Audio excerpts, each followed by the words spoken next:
The University of Namibia and government through the Ministry of Agriculture found a need to establish this school. So they must fulfill that need. Because if they can't absorb us, then the whole 6-year program went to waste and they didn't fulfill that need.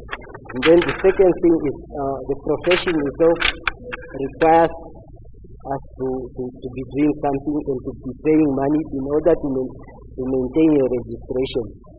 So you can't do that if you are not employed.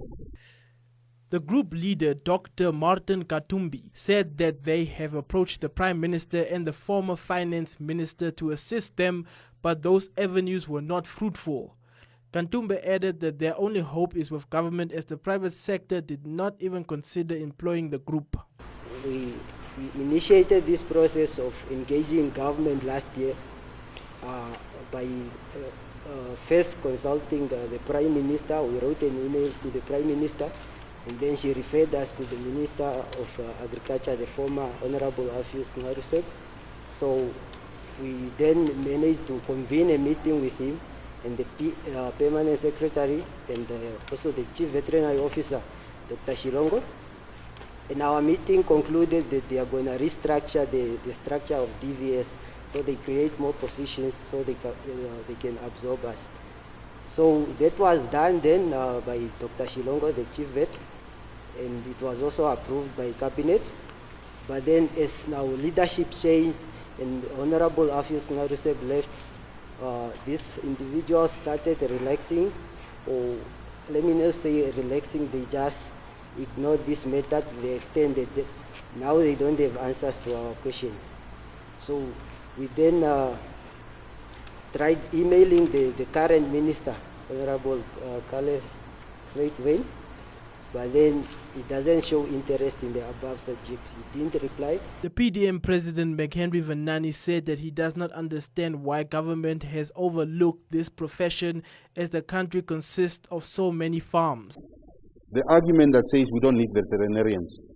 If you go to the whole of Kunene, Omsati, Ohangwena, Ochodonjupa, the rural areas where I come from, those areas do not have a vet. A vet would be stationed in Okakarara. Okamatapati would not have a vet. Ochituo doesn't have a vet. Kanjato has not, just one constituency. If you go to Ovidia, if you go to any constituency in this country, there is a need for a veterinarian. So there is no truth in it to say that we can't absorb these people into the market. We need veterinarians. In fact, it would be very good if every constituency or every 2 constituencies can be serviced by 1 veterinarian. But the very reason why we cannot employ you now is the fact that we are underfunding agriculture. We are not spending the necessary resources where it is needed most for us to be food secure, to have food sustainability and food security.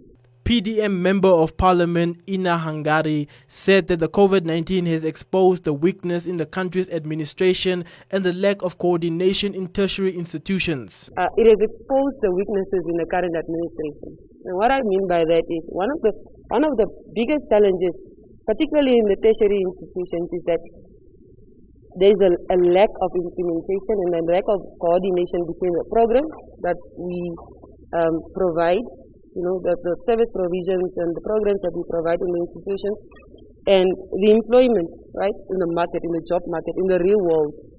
And one of the things that we as a government, as an alternative government, are proposing is the need for apprenticeship programs, where you go through your 6 years of your program, but during that period you're also gaining some sort of experience while on the job. Because that way, you wouldn't have young people graduate into unemployment without experience on the streets of Kapena Ilonga, like the President said earlier on. And that is what we're really trying to address.